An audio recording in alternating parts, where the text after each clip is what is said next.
Bonjour à tous, dernière vidéo après la fin de cette campagne. Donc on a fait un résultat qui n'est pas bon, qui est un peu au-dessus du national, qui nous met place derrière le Front National quand même, ce qui est dur, avec surtout le principal échec, c'est une abstention qui a touché 60% de l'électorat dans la circonscription et jusqu'à 73% à Clichy-sous-Bois. Et il se trouve qu'on avait décidé de se concentrer beaucoup sur Clichy-sous-Bois et Montfermeil, même si on savait que électoralement c'était pas là que ça se jouait, parce que c'est là qu'il y a un besoin de politique, c'est là que les populations vulnérables se concentrent, c'est là qu'il y avait le plus besoin d'une candidature de gauche forte qui s'engage pour les plus vulnérables et pour les représenter à l'Assemblée. On a fait ce choix qui était d'une certaine façon un choix d'engagement éthique et on n'a pas réussi à s'embrancher suffisamment avec les électeurs et à les convaincre que la défaite de Mélenchon ne signait pas la fin de, de leur, de leur engagement politique et de cet espoir qui était né. C'était très difficile parce que c'est une circonscription où il n'y a pas de tissu médiatique local. Le Parisien a une couverture catastrophique de la politique, comme on le sait tous, avec il y a eu deux articles sur les élections qui aplatissaient complètement la situation et qui se contentaient de faire un jeu de course, à savoir qui était le favori sans jamais vraiment présenter les candidats. Du coup, la campagne était un peu fantôme. On pouvait pas. Il y a eu un débat sur France 3 très intéressant où on a pu marquer nos différences, voir qui étaient les candidats qui étaient prêts à aller à l'Assemblée, tout simplement, qui ne disaient pas leurs notes, qui avaient des propositions sincères, et au contraire, ceux qui étaient un peu plus fragiles, et aussi sur le fond, tout simplement, les distinctions. Évidemment, aujourd'hui, France 3, un dimanche à 11h, c'est très peu vu. Après, on est arrivé aussi sur une circonscription, et on l'a fait volontairement, où on savait très bien que la droite était majoritaire, on s'en est rendu compte. 5 villes des 6 sont de droite. L'été aux élections précédentes, elles le sont aussi sur un autre. On a pensé que c'était important d'y aller quand même, parce que, encore une fois, à Clichy, à Montfermeil, mais aussi certains habitants de Livry-Gargan, de Coubron, de Vaujours, beaucoup, avaient besoin qu'on porte leur voix. On n'a pas réussi, tout simplement. Et cette désaffection profonde, je pense qu'elle dit quelque chose d'une élection qui n'a pas vraiment de sens dans la configuration actuelle, de la difficulté que l'on a à resocialiser les gens. Je me rendais compte, moi, sur les marchés, c'était assez intéressant. Vous arriviez à convaincre individuellement quelqu'un, mais vous sentiez que cette personne, par exemple, était très isolée. C'est-à-dire qu'elle-même allait avoir des difficultés à, à porter la parole là. Il n'y avait pas cet effet de traîne qui devrait exister dans les espaces où justement il y a une socialisation forte, où les gens se parlent, communiquent, font de la politique au sens noble du terme et large, tout simplement, ont l'impression de vivre dans un espace partagé avec d'autres. Alors dans ces circonstances, le candidat En Marche a fait un score équivalent à celui national, le candidat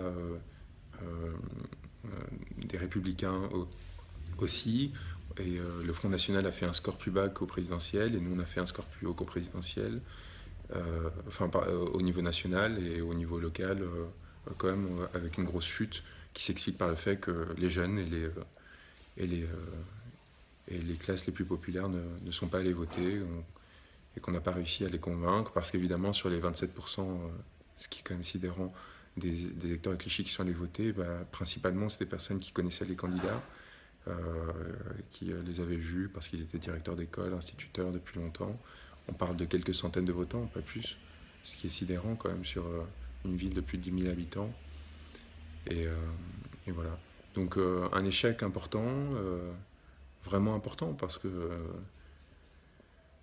que, encore une fois, malgré tout ce que l'on pourrait dire sur la campagne nationale, sur, encore une fois, l'abstention, sur le fait qu'on ne peut pas faire campagne aux législatives aujourd'hui de façon normale, on y a cru quand même. On a vraiment voulu, avec notre présence sur le terrain, avec notre présence sur les réseaux sociaux, même si on sait très bien que c'est très difficile de cibler des habitants de la circonscription à travers les réseaux sociaux, à travers l'exposition médiatique qu'on a eue à l'échelle nationale aussi, qui est importante.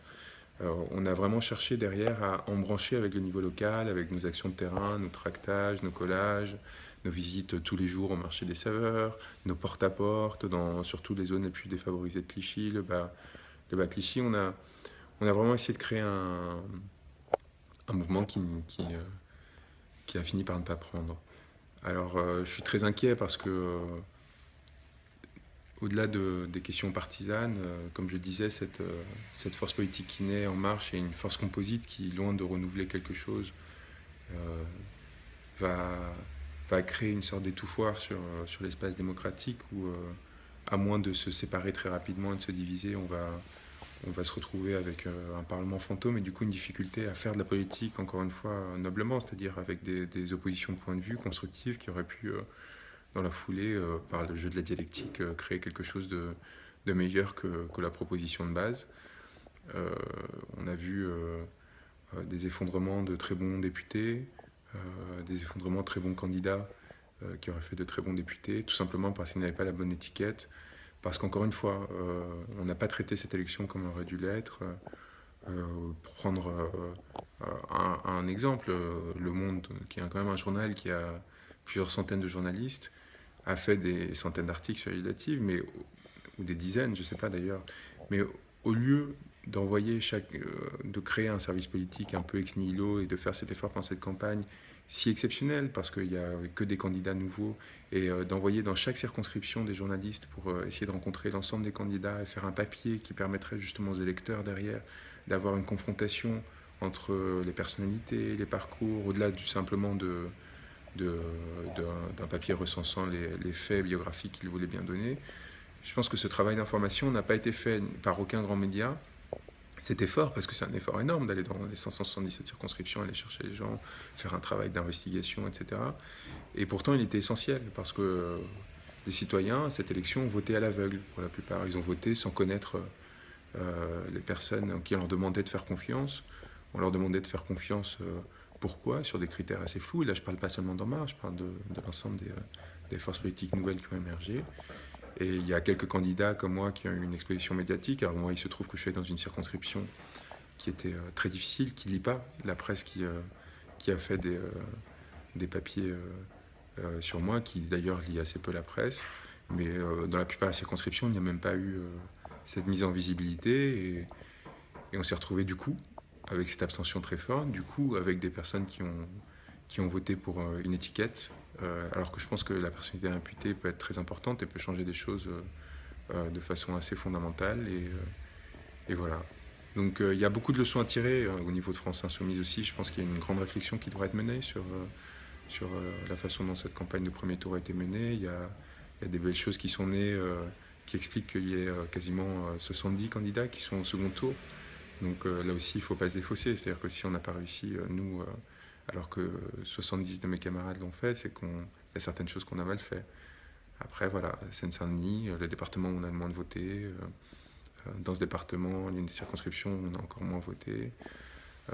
J'ai une pensée pour mes camarades d'à côté qui ont fait des scores très durs à avaler. Euh, et, euh, et je vous remercie beaucoup de nous avoir suivis, de nous avoir fait confiance, d'avoir pris le temps de regarder cette vidéo interminable et de croire qu'on peut faire de la politique différemment, sans amertume, sans, sans inquiétude non plus quand il y a un échec. Il y a une vie qui continue derrière, il n'y a pas de dépendance au système. En ayant une pensée très forte pour ceux qui sont déplacés.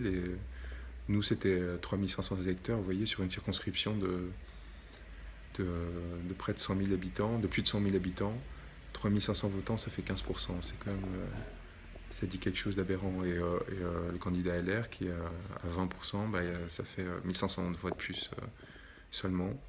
On est sur une campagne presque absurde, en fait.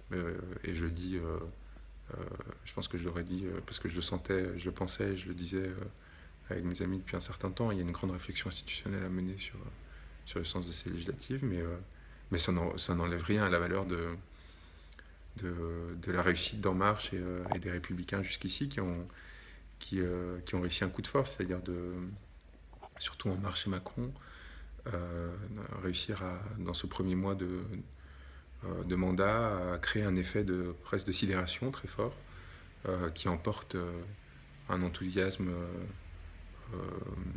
réel dans une partie de la population, celle qui s'est sentie victorieuse après la présidentielle et qui est revenue voter et qui, avec détermination, a voulu donner à Macron son pouvoir. Et nous, une grande défaite de ne pas avoir réussi à mobiliser les nôtres, les jeunes, de ne pas leur avoir fait porter ce message d'espoir, maintenir ce message d'espoir après le présidentiel, qui était celui qui les avait accrochés. Il faut vraiment qu'on se rappelle de ça.